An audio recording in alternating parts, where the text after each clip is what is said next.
What's up guys, Jivin back with another video. Today, we're going to be talking about competitive season 3. As we go into a new season, a lot of people are usually wondering what is the best way to prepare for the season mentally and competitively? Well, in this video, I'm going to be walking you through my personal routine, my mindset, everything getting ready for this season. I think it'll help you guys out. If you want to skip around, there's timestamps down below. We're going to be starting with mindset tips and then moving into what you should be doing in the early season to get ready for competitive.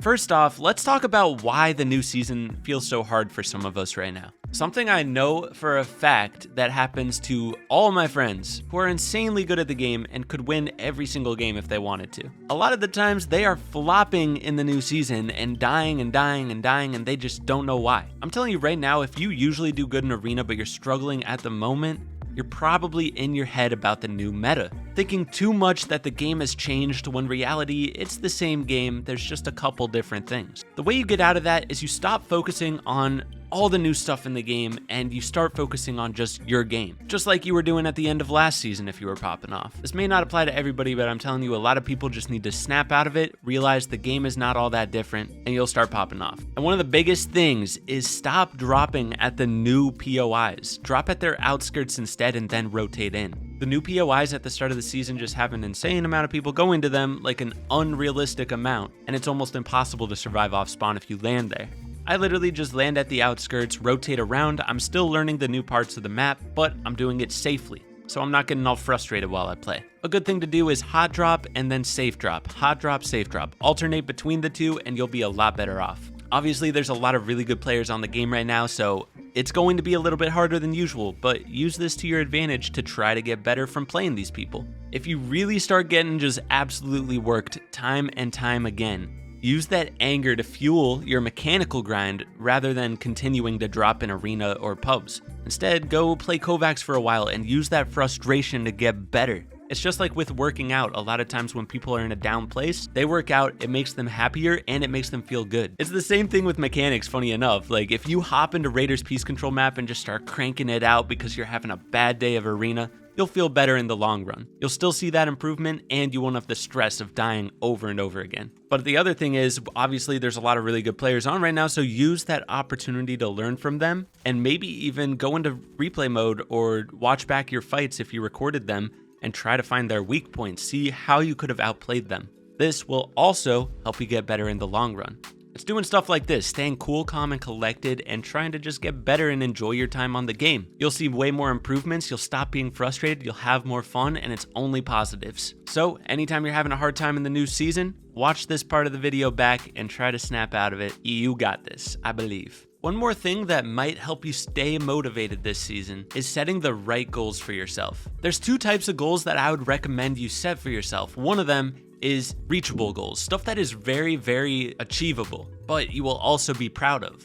The other type of goal is way out there goals, like dream goals. Let me give you some examples. So for me, my reachable goals that I want to set for myself this season is 1, qualify to another solo Cash Cup finals, maybe even 2. Last season I qualified to my first one ever, so if I can manage to do that again, then that'll prove that that was not a fluke. And then the other one in duos is to qualify for our first duo Cash Cup finals. We qualified to a performance eval finals, but we've never done it in a duo Cash Cup, so that's a good goal to set. And on top of that, I want to make my first ever heats in FNCS. But let's say, for example, that last season you were placing top 2,000 on average in solo Cash Cups. A couple good goals that you could set for yourself is 1, try to beat your best score from last season. And then another thing you could try to do is get your top 2,000 average placement up to a top 1,000 average. This will take a lot of work, but it is very achievable. Or you could even just set your goals in arena. I want to try to double my arena points from last season or get the same amount of points, just set achievable goals and it should help keep you motivated. My far out goal for this season is making grand finals. I've never even made heats before, so to make grands would be absolutely insane, but I'm setting that goal for myself because that is the dream, that is what's keeping me motivated, and I'm gonna do everything I can to make it happen. No matter what happens though, I'll be happy because at least I gave it my all. Right down here. Should we wait, drop on this? Drop on here. And ready, 3. Wait, he's gonna look up.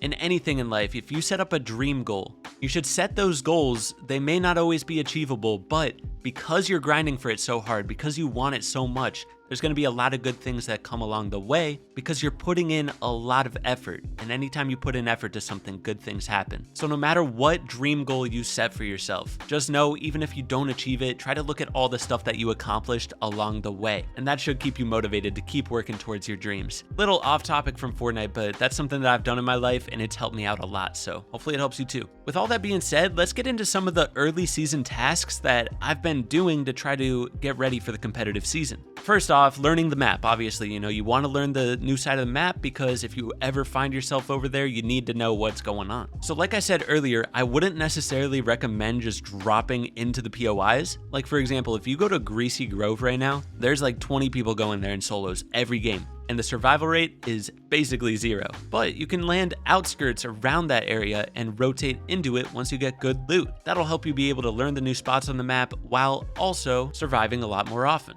And now while you're studying the new spots on the map, something you should be doing is trying to think about what would be a good drop spot. I've been trying to study the meta, what are the most important things to have at a drop spot, and honestly this season, there's nothing too crazy that separates the different locations. Back in the day, Mancake, he sold launch pads. Greasy had a Lamborghini. There were a few places that just had something special that other places don't. So far this season, I've identified a few things. The west side of the map has a ton of movement off spawn, so people that land there are going to be able to rotate to the center of the zone a lot faster than people that go to the west side of the map. On top of that, some places have IO cars, so that's something special. You could try to incorporate that into your drop spot. But something to realize is the west side of the map with all this movement, all these cars, all these slipstreams, that side of the map is going to be very contested versus the east side of the map doesn't have that stuff, but there might be less players going there because of that, which means you may be able to get more loot off spawn and you may be able to have freer rotates to the center of the zone.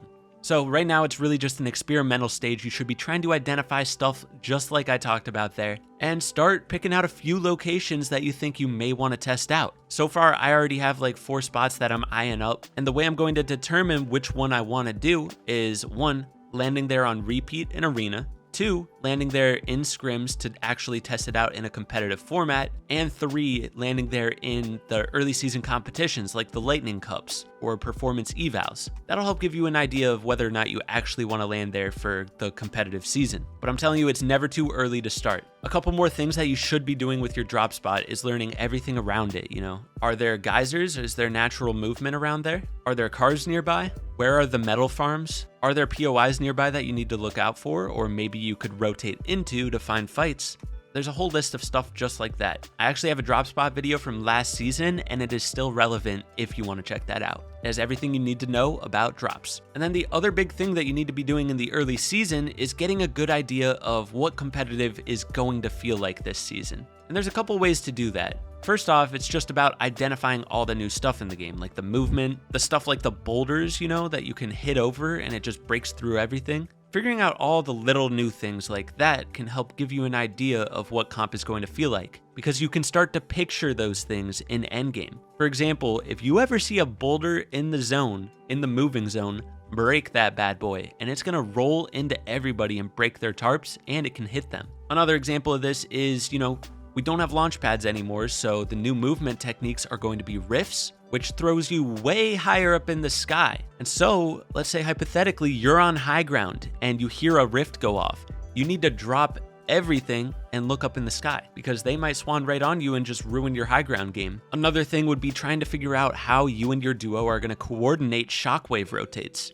You got to make sure that you're doing it in the right way so that you're not getting launched into people's boxes. By thinking about all this stuff in the early season, it'll give you confidence going into tournaments because you'll know how to handle everything by the time you get there. Versus people that don't actually think about this stuff, they're going to be a lot less coordinated, a lot less confident versus you who's going to be ready for it. And if you want to go one step further, you should be hopping into scrims in the early season, or at least playing all those mini tournaments. I'm still planning on hosting my Jivan scrims in my Discord, link in the description. But listen up, I only host when I've announced it in the scrim announcements section of the Discord. If it's not announced in there, it's not happening. I have millions of people coming to my stream being like, are there scrims today? There's no announcement in the Discord, so there's no scrims. It had to be said. Anyways, guys, that's basically all I have to say on the topic of getting ready for the season. I hope this helps you guys stay motivated and feel confident going into this seasons of competitive. I'll have a ton more videos coming soon, so I'll catch you in the next one. Peace.